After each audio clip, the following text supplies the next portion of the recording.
Dans la communauté de Warhammer 40 000, on a tous notre Primarque préféré. Pour les personnes de goût comme moi, ça va être Sanguinius. Mais si dans ton cas, c'est les Manrus, Corvus Corax ou le Lion, ça va, t'es un bon. Par contre, pour les 2-3 au fond qui font que de répéter Magnus did nothing wrong, en gros c'est pas de sa faute et je suis Alpharius, on vous voit. Mais en tant qu'humains, nous avons nos biais et nous ne sommes pas objectifs. Sauf moi, mais ça c'est un détail. Alors, pour définir qui était le meilleur Primarque, j'ai décidé de demander au meilleur ami de l'homme. L'intelligence artificielle. Ouais, bon, pas sûr que ce soit forcément notre meilleur ami.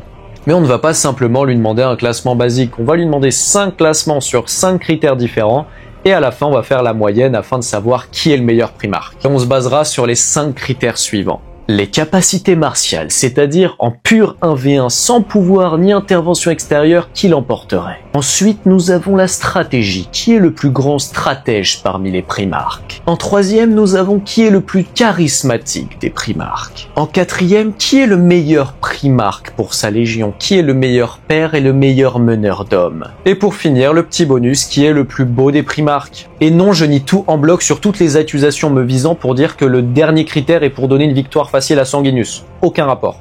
Évidemment, cette vidéo est à but humoristique, sauf si Sanguinius gagne à la fin, dans ce cas elle fait foi. Plus sérieusement, l'IA a des failles et ça c'est pas nouveau, donc j'aurais essayé de fact-checker le plus de trucs, mais si certaines informations sont fausses, n'hésitez pas à ajouter ces précisions en commentaire. Et je répète, ce n'est pas mon avis, mais si ça te tente, on peut refaire la même vidéo avec mes avis et pourquoi pas les vôtres. Mais je trouvais le concept sympathique à faire, donc let's go. Et commençons par le premier critère, les capacités martiales. Et pour ça, l'intelligence artificielle s'est basée sur les skills au combat, la force physique pure, la vitesse et l'agilité, l'instinct guerrier et la résistance et l'endurance. Et en 18e position, on retrouve les Primarques jumeaux Alpharius et Omégon avec la note de 3/20. Les maîtres de l'échec, et pour eux, leur force est la tromperie et pas le duel loyal. En 17e position, on retrouve Roboute Guilliman avec la note de 4/20, qui est un stratège et pas un duelliste. En 16e, on retrouve Lorgar Aurelian avec la note de 5/20, qui a été humilié par Corvus Corax et Guilliman et qui préfère les mots à la bagarre. En 15e position, nous avons Magnus le Rouge avec la note de 15/20 qui est plus un érudit qu'autre chose et sans pouvoir psychique qui vaut pas grand chose. En 14e position, on retrouve le maître de guerre Horus Lupercal avec la note de 7/20. Et ça, c'est évidemment sans les boosts cheatés du chaos. Avec le petit détail ajoutant que sans les bonus du chaos, il est juste bon. En 13e position, avec la note de 8/20, on retrouve Mortarion. Et si t'es fan de DC Comics, tu peux l'appeler l'épouvantail, c'est à peu près pareil. À la 12e position, ça va pas plaire à pas mal de monde, mais ce n'est pas de ma faute, puisqu'on retrouve avec la note de 9/20 l'immortel Vulcan. Parce que malgré qu'il soit incapable de mourir et qu'il ait une force surhumaine, il est trop lent. Et à la 11e place, on retrouve Perturabo avec la note de 10/20, qui à l'image de Vulcan a une puissance hors du commun, mais il est trop lent et manque de vitesse. Oui, c'est un pléonasme. À la 10e place, on commence à aller dans le haut du panier avec l'équivalent du Batman maléfique et la note de 11/20 Conrad Kurz, qui combat salement, qui utilise autant la terreur que la douleur, mais ses visions lui font un peu péter un câble. En 9e position, on va trouver le chef suprême de Shogoris avec la note de 12/20, Jagatai Khan. Quelqu'un m'a dit en commentaire que ça se disait comme ça, moi j'y suis pour rien. Qui cette fois, malgré sa grande rapidité, n'est pas assez puissant pour les Primarques du haut du top.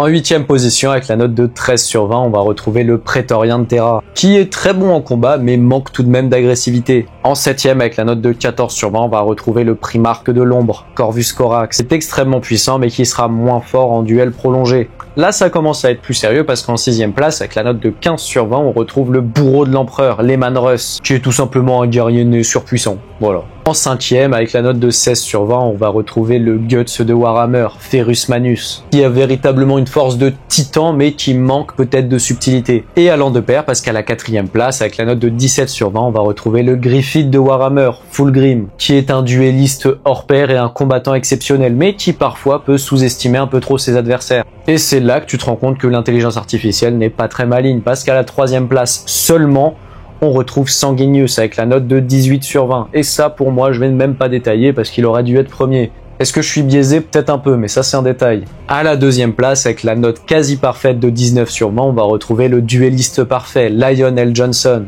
Bon, lui c'est un chevalier, c'est pas étonnant qu'il soit aussi haut. Horus a déclenché son hérésie quand il s'est assuré que Lyon était assez loin.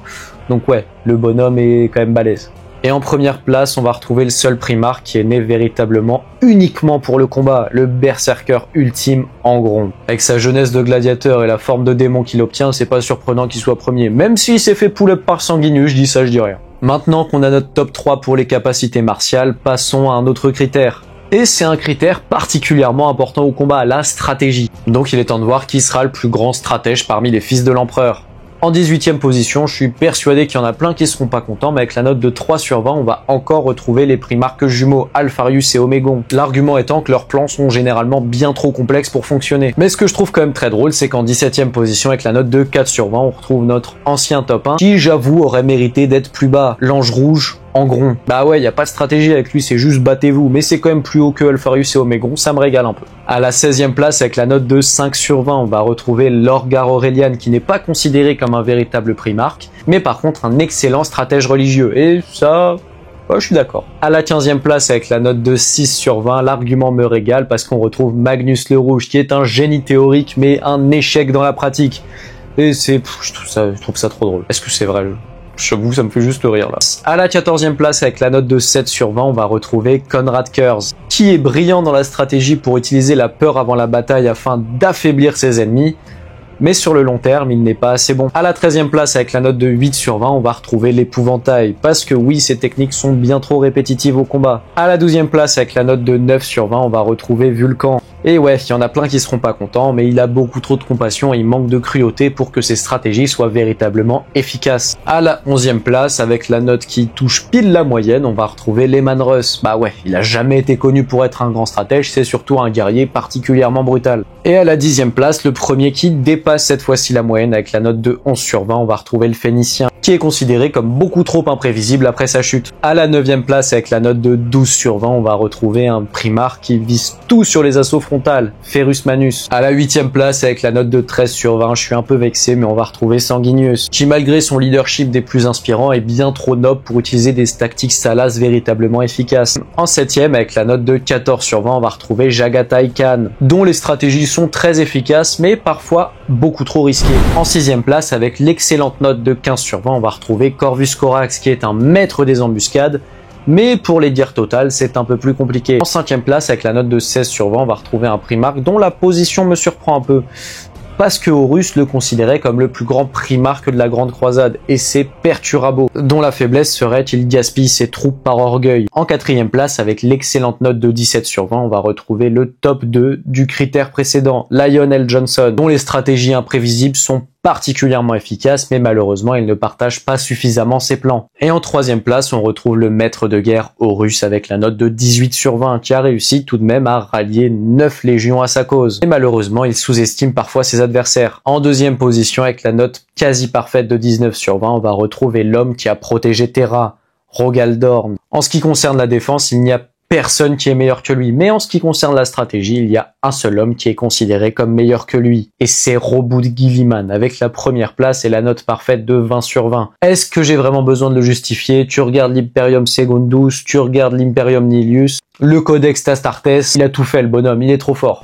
Pour un primarque, il y a un aspect de sa personnalité qui est particulièrement important, et ça, c'est son charisme. Et ouais, si tu veux être respecté et obéi par des super guerriers, faut en jeter. Les critères définis pour le charisme, ça va être la capacité à inspirer ses troupes et ses pairs, la force de persuasion, la présence symbolique et l'impact émotionnel sur leurs suivants. Et en 18e position, avec la note de 4 sur 20, on va retrouver Perturabo. Ouais. Rien de plus à dire. En 17e position, avec la note de 5 sur 20, on va retrouver Angron qui détestait son propre rôle et qui dirigeait par la terreur. En 16e, un peu comme Angron, on va retrouver Konrad Kurz avec la note de 6 sur 20 qui dirigeait aussi par la peur. Ses fils le respectaient parce qu'ils le craignaient. En 15e position, avec la note de 7 sur 20, on va retrouver l'épouvantail. Ok, j'arrête de l'appeler comme ça. On retrouve Mortarion. Il aurait pu unir les siens, mais son amertume l'a isolé. Cette fois, ça va faire plaisir à du monde parce qu'on les retrouve plus haut. Et à la 14e place, on retrouve les primarques jumeaux Alpharius et Omégon avec la note de 8 sur 20. À partir du moment où n'importe quel Space Marine peut prétendre être Alpharius, t'as pas spécialement de charisme. Donc je l'aurais mis plus bas. À la 13e position, avec la note qui touche presque la moyenne de 9 sur 20, on retrouve Ferrus Manus, qui est trop froid pour être véritablement aimé. À la 12e position, avec la moyenne, on retrouve Magnus le Rouge, qui est un érudit charismatique, mais bien trop arrogant. À la 11e place, avec la note de 11 sur 20, on va retrouver Corvus Corax, qui est adoré des réprimés, mais beaucoup trop distant. À la 10e place, avec la note selon moi trop basse de 12 sur 20, on retrouve Lionel Johnson, qui est considéré comme malheureusement trop secret. À la 9e place, avec la note encore une fois trop basse selon moi de 13 sur 20, on va retrouver Lehman Russ, qui a un charisme que je trouve personnellement quasiment pas égalé. Je l'aurais mis plus haut. Perso, j'ai pas grand chose de plus à dire que ça. Il a la classe, ses fils le kiffent. En 8e position, avec la note de 14 sur 20, on va retrouver le Praetorian de Terra, Rogal Dorn, qui incarnait autant la loyauté absolue que la rigidité totale. À la 7e position, et avec la note de 15 sur 20, on retrouve Jagatai Khan, le fils de Shogoris. Ce qui le rendait véritablement respecté et adoré, c'était son goût pour l'indépendance et la liberté. En 6e place, avec la note excellente de 16 sur 20, qui perd tout de même des points à cause de sa corruption, on retrouve Fulgrim. Parce qu'avant l'hérésie, il incarnait la perfection absolue. Enfin presque, parce qu'il y en a quand même un mieux. En 5e position, avec la note excellente de 17 sur 20, cette fois-ci ça va faire plaisir à du monde, on retrouve Vulcan. Parce que ouais, c'était l'un des rares primarques à être véritablement aimé par tous. En 4e position, avec l'excellente note de 18 sur 20, on va retrouver Lorgar Aurelian. Ça me surprend un peu, mais quand tu réfléchis à ce qu'il a causé par sa simple présence, c'est un peu logique. En 3e position, avec la note quasi parfaite de 19 sur 20, on retrouve le maître de guerre, Horus Lupercal. Après tout, il a quand même réussi à retourner la moitié de la galaxie contre l'empereur. En 2e position, avec la note parfaite de 20 sur 20, on retrouve l'homme qui a bâti un second empire, Robut Guilliman. Ouais, sacré flex qui mérite la note parfaite. Mais attends, il en manque un là. Mais qui peut avoir plus que 20 sur 20 en charisme? Bah ouais, Sanguinius avec la note de 21 sur 20 parce que c'est l'icône absolue de Warhammer. Il était tellement parfait que même Horus doutait en le voyant. Les primarques, c'est pas seulement les maîtres de leur légion. Ils occupent également un rôle de père pour les Astartes. Donc on va voir qui est le meilleur daron. Et pour ça, on va se baser sur la loyauté inspirée, l'adaptation à leur légion, la protection et le mentorat, et l'héritage durable. En 18e position, j'ai un vrai agenda contre lui, donc ça me va qu'il ait la note de 3 sur 20, c'est Angron, c'est un père nul, il a condamné sa légion avec les clous du boucher, il les détestait, il les tuait, Karn méritait mieux. Ouais, j'ai la haine. En 17e position, un peu moins de haine, on retrouve Perturabo avec la note de 4 sur 20, il aimait pas spécialement ses fils, donc tu vas pas le mettre très haut. En 16e position, quand tu vois les psychopathes que sont devenus ces gamins, c'est logique qu'on retrouve Konrad Kurz avec la note de 5 sur 20. Il détestait ses fils le détestaient.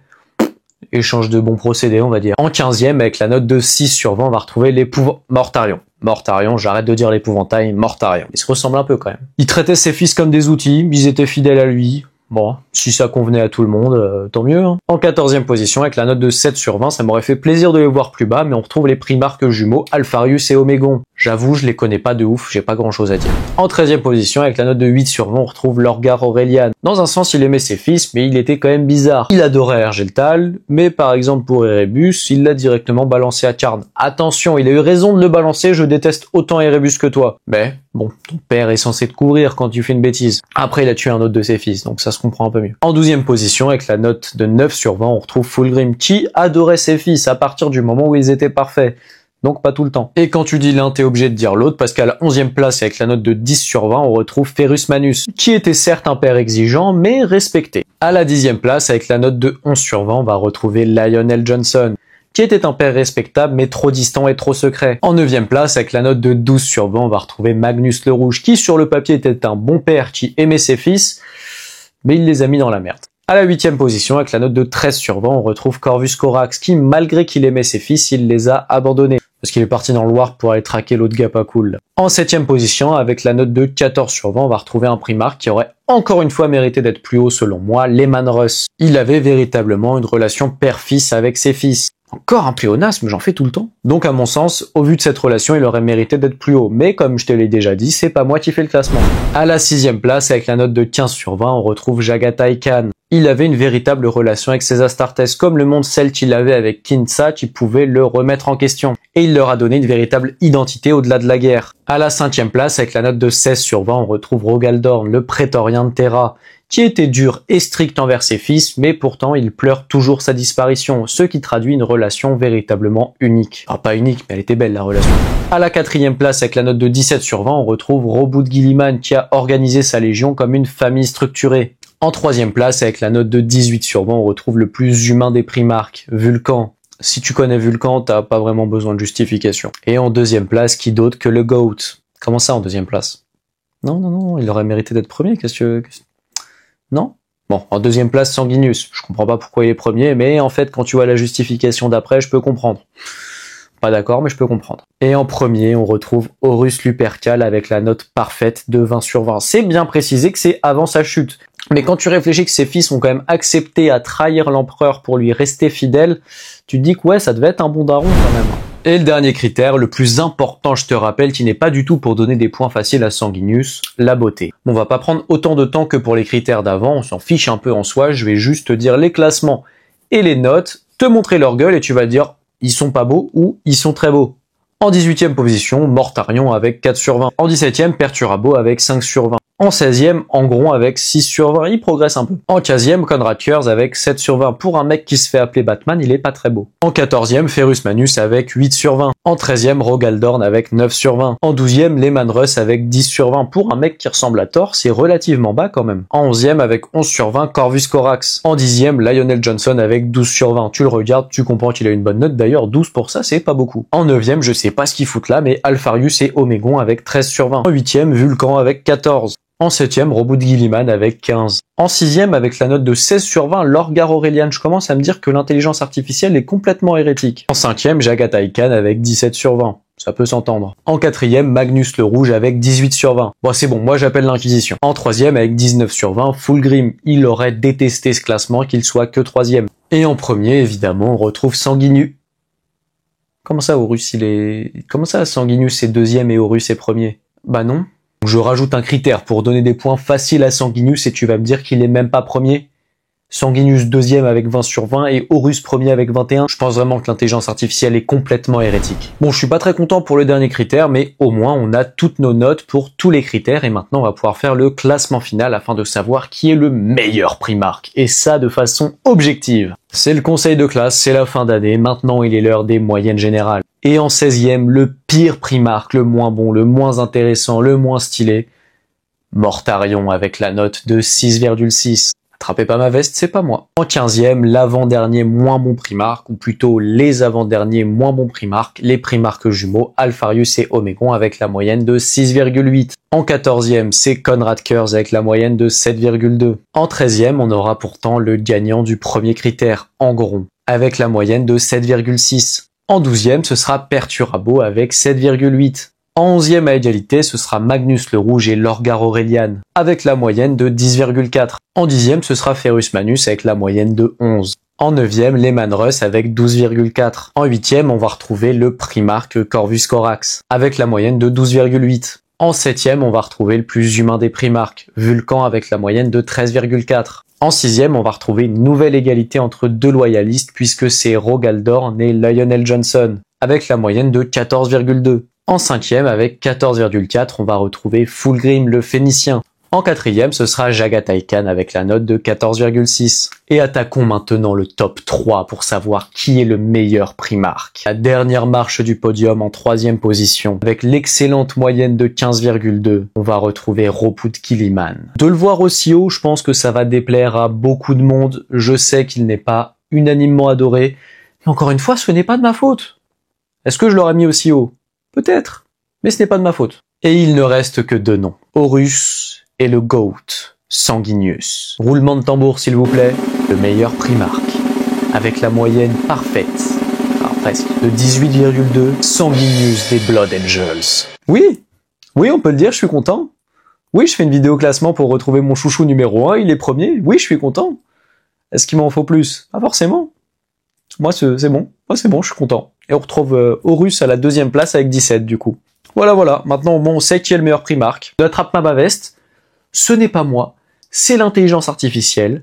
Je te remercie pour ton temps. Dis-moi en commentaire si le concept t'a plu. Et si tu veux qu'on fasse un top selon mes notations cette fois-ci. Et pourquoi pas réfléchir à faire un top avec vos notations. Ça peut être cool. Donc, dis-moi en commentaire si ça te branche. Et dis-moi qui t'aurait mis premier en fonction de quel classement. Et qui aurait fini premier à la fin. Bon, t'as compris. Je te remercie. Salut.